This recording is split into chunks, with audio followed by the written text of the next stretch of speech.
Assalamualaikum warahmatullahi wabarakatuh. Alhamdulillah, assalatu wassalamu ala rasulillah wa ala alihi wa sahbihi wa mawala amma ba'da.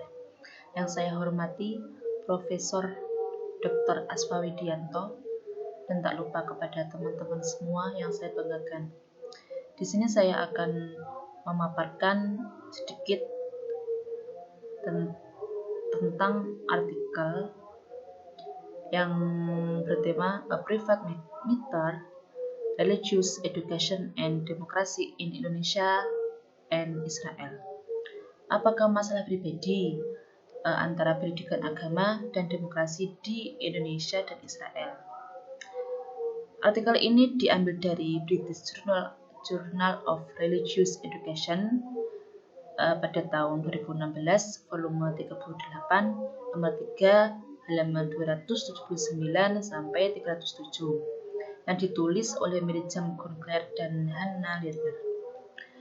Latar belakang dari artikel ini adalah pendidikan agama yang didukung oleh negara dan konsekuensinya terhadap sikap sipil di Indonesia dan Israel, dua negara demokrasi yang memberikan agama tempat yang menonjol di ruang publik, terutama di bidang pendidikan. Perbandingan tersebut mengungkapkan bahwa meskipun di Indonesia, negara dapat secara bertahap memperkenalkan kurikulum sekuler di sekolah-sekolah agama dan menetapkan sistem akreditasi yang dapat mempengaruhi cara pengajaran agama. Sebaliknya di Israel, sekolah-sekolah agama yang didanai negara waktu menjadi semakin bertentangan dengan kurikulum inti wajib dari studi umum.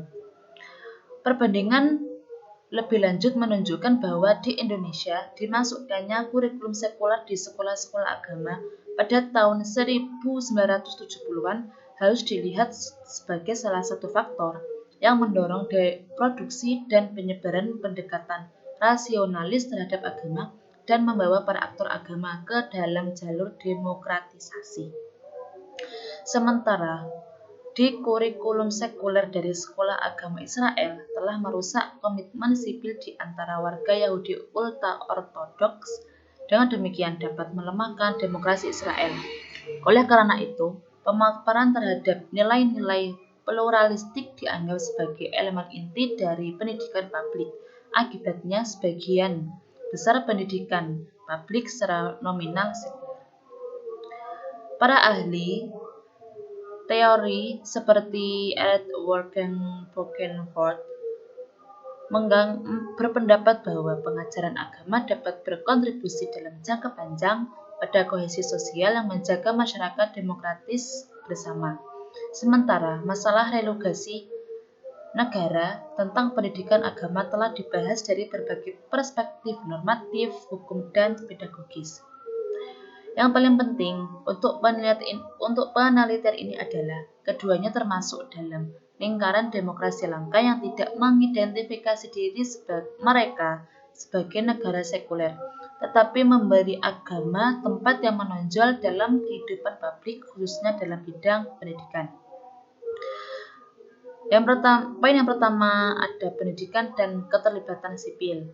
Peran sentral yang dimainkan oleh pendidikan dalam meningkatkan keterlibatan sipil dan sikap demokratis umumnya diakui di kalangan ilmu sosial. Salah satunya adalah Thomas D.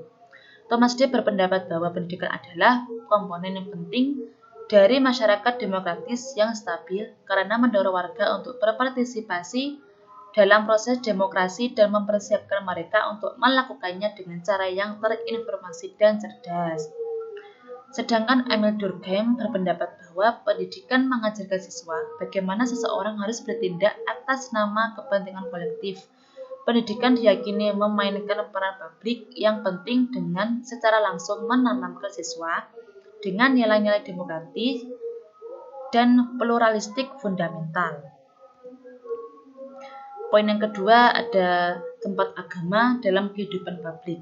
Tempat agama dalam kehidupan masyarakat Israel tidak pernah mengadopsi konstitusi tertulis, sedangkan Indonesia memperlakukan konstitusi formal dengan kemerdekaannya pada tahun 1945. Pasal 29 konstitusi menjamin kebebasan beragama yang positif, sedangkan kebebasan untuk tidak berkeyakinan tidak diberikan. Sedangkan di Israel, hukum pribadi agama diterapkan untuk semua warga negara, sementara mayoritas mengikuti hukum Yahudi. 13 agama lainnya diakui oleh negara dan hukum agama mereka diterapkan oleh otoritas agama yang terpisah.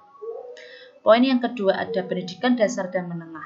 Di Indonesia, sebagian besar sekolah agama didanai swasta dan mencakup beberapa bentuk studi umum. Sedangkan di Israel, sebagian besar sekolah agama sebagian besar didanai oleh negara, namun tidak menyediakan kurikulum inti yang diperlakukan untuk studi umum.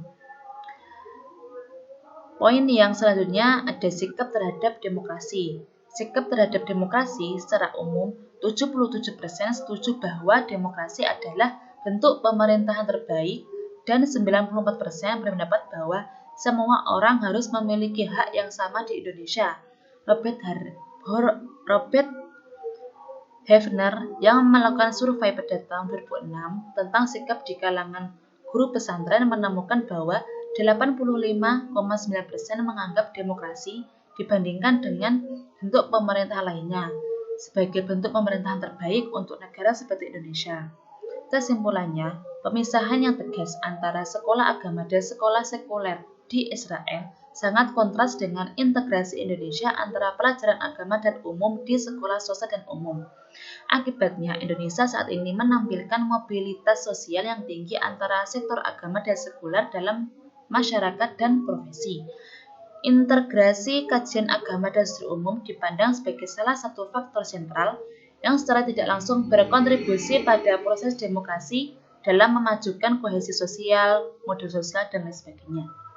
Sebaliknya, di Israel, banyak yang takut bahwa sistem pendidikan ultraagama yang akan segera mencakup 25% dari semua siswa sekolah dasar, dan yang pada umumnya menolak atau setidaknya sangat membatasi studi umum seperti sejarah, bahasa Inggris, dan matematika, akan melemahkan karakter demokrasi negara.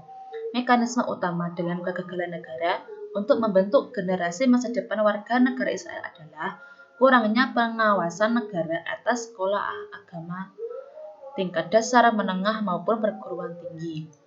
Cukup sekian pemaparan dari saya. Yang pasti banyak kurangnya, saya mohon maaf yang sebesar-besarnya. Wal afu minkum, Assalamualaikum warahmatullahi wabarakatuh.